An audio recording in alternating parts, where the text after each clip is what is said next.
Good morning students, आज हम supplementary का last lesson return to air डिस्कस करेंगे। Return to air, a lesson written by Philippa Pearce. ये एक बॉय की स्टोरी है जिसे स्विमिंग तो अच्छे से आती है पर उसे डक डाइविंग नहीं आती। वो हेल्थ वाइज काफ़ी फैट है, इसलिए उसे डर है कि अगर वो डक डाइविंग करेगा मीन्स कि पूरी तरह से पानी में डुबकी लगा देगा तो वो कहीं डूब ही ना जाए, इसलिए वो डरता है डक डाइविंग सीखने से।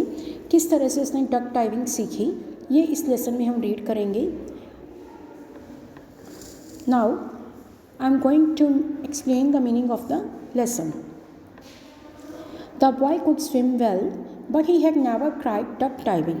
लड़का अच्छे से तैर तो सकता था पर उसने कभी भी डक डाइविंग ट्राई नहीं की थी। His friends wanted him to learn it. उसके फ्रेंड्स चाहते थे कि वो ये सीख ले। What happened when he tried to duck dive the first time. क्या हुआ जब उसने पहली बार डक डाइविंग ट्राई किया। The ponds were very big so that at one end people bathed and at the other end they fish. Ponds बहुत बड़े बड़े थे, इसलिए एक किनारे पर लोग नहा रहे थे और दूसरे किनारे पर लोग मछलियों का शिकार कर रहे थे।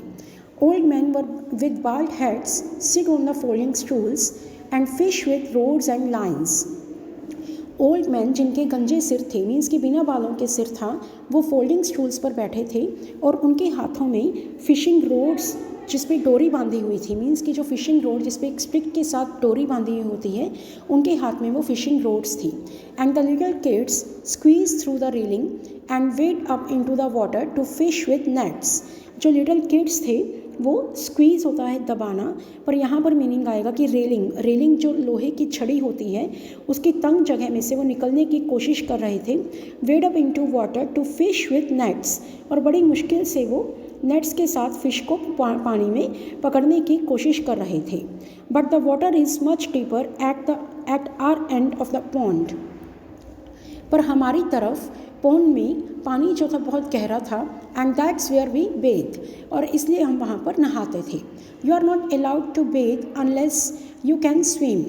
आपको जब तक स्विमिंग नहीं आती है तब तक आपको वहाँ पर नहाना अलाउड नहीं था। But I have always been able to swim, पर मुझे हमेशा से ही स्विमिंग आती थी। They say I could swim because I am fat and I float. वो कहते, वो कौन? फ्रेंड्स कहते कि तुम तैर सकते हो क्योंकि तुम फैट हो और तुम पानी की सतह पर तैरते हो। वेल आई डोंट माइंड, ठीक है मैं भी माइंड नहीं करता। दे कॉल मी सॉसेज, वो मुझे सॉसेज कहकर बुलाते थे। सॉसेज मीनिंग क्या होता है? कबाब। जैसे कबाब फूला हुआ होता है उस तरह से वो भी मुझे सॉसेज कहकर बुलाते थे। Only I don't dive not from the diving board, मैं सिर्फ डाइविंग बोर्ड से डाइव नहीं कर सकता था। I have to take my glasses off to go into water, पानी में जाने के लिए मुझे अपनी ग्लासेस को, अपनी स्पेक्टिकल्स को रिमूव करना पड़ता था। Then this summer they all wanted me to learn duck diving. अब वो इस गर्मी चाहते थे कि मैं डक डाइविंग सीख जाऊँ। You are swimming on the surface of water and suddenly you upend yourself just like a duck and dive down deep into the water. आप पानी की सतह पर स्विमिंग करते हो पर अचानक से आप अपना ऊपर का हिस्सा नीचे की तरफ ले जाते हो और डक की तरह डाइव करते हो और डीप वाटर में चले जाते हो। मीन्स कि अपने सिर को पानी में ले जाते हो और अपनी लेग्स को पानी के बाहर।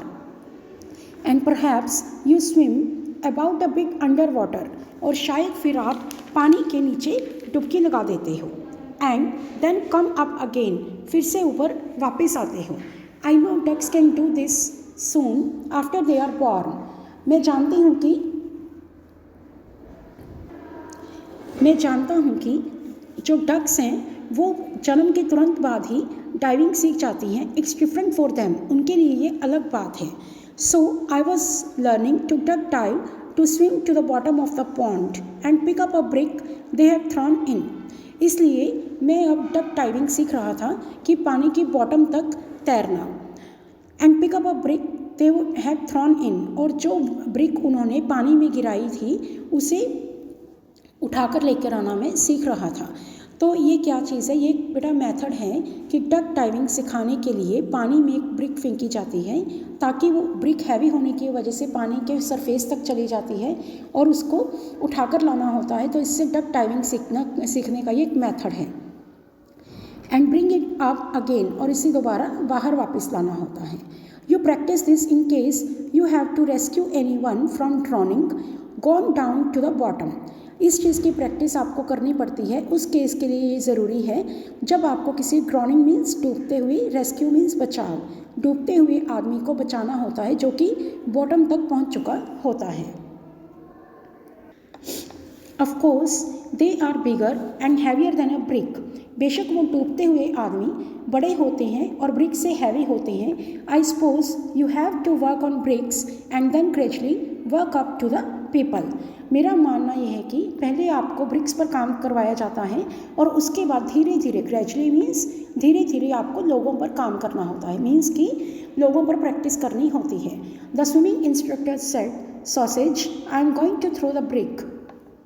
जो स्विमिंग इंस्ट्रक्टर था, जो मुझे डक डाइविंग सिखा रहा था, उसने कहा कि सॉसेज, मैं एक ब्रिक को गिराने जा रहा हूँ। It was a brick with a bit of old white flannel. ये एक ब्रिक थी जिसके ऊपर ओल्ड वाइट कलर का फ्लैनल मीन्स एक soft woollen cloth, flannel means soft woollen cloth है, वो उस पर लपेट दिया गया। Round it to make it show up under water. इसके चारों तरफ लपेट दिया गया ताकि इसको पानी के नीचे देखा जा सके। Sausage I am going to throw it. मेरे इंस्ट्रक्टर ने दोबारा कहा, सॉसेज, मैं इसे गिराने जा रहा हूँ। गो आफ्टर इट, इसके पीछे पीछे जाओ। And get it before it reaches the bottom, इससे पहले कि वो बिल्कुल बॉटम तक पहुँच जाए, इस तक पहुँच जाओ, मीन्स कि तुम भी डुबकी लगाकर इसे पकड़ लो। And settles in the mud, कि ये जो ब्रिक है बॉटम तक जाकर मड में सेटल हो जाए, इससे पहले तुम इसे पकड़ लो। मड मीन्स कि जो पोंड के नीचे बिल्कुल नीचे वाली सतह पर जो मड जमा हुआ होता है, इससे पहले कि वो ब्रिक उस मड में जाकर सेट हो जाए, उसमें धंस जाए, इससे पहले तुम इसे पकड़ लो।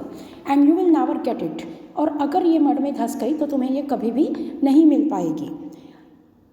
ही had made everyone come out of the water to give me a chance. मुझे मौका देने के लिए, ही मीन्स इंस्ट्रक्टर, इंस्ट्रक्टर ने सबको बोल दिया कि वो पानी से बाहर आ जाएं। They were standing and watching, वो सब खड़े थे और देख रहे थे। I had remove my glasses, मैंने अपने चश्मे उतार दिए। So I could only see the blurred figures, अब मैं सिर्फ ब्लर्ड मीन्स धुंधली शक्लें मुझे दिखाई दे रही थी। I could hear them talking and laughing, मैं उन्हें बातें करते हुए और हंसते हुए सुन सकता था। But there wasn't a sound in the water except the sound made by me. पर जैसे ही मैंने पानी में छलांग लगाई तो मेरे अलावा मुझे किसी की आवाज़ भी सुनाई नहीं दे रही थी। एंड देन आई सा the brick go over my head, फिर मैंने देखा कि जो ब्रिक थी वो मेरे सिर के ऊपर से चली, नीचे की तरफ गई। And then there was a splash as it went into the water. जैसे ही ये पानी में गिरी तो एक स्प्लैश मतलब छपाक की आवाज़ आई।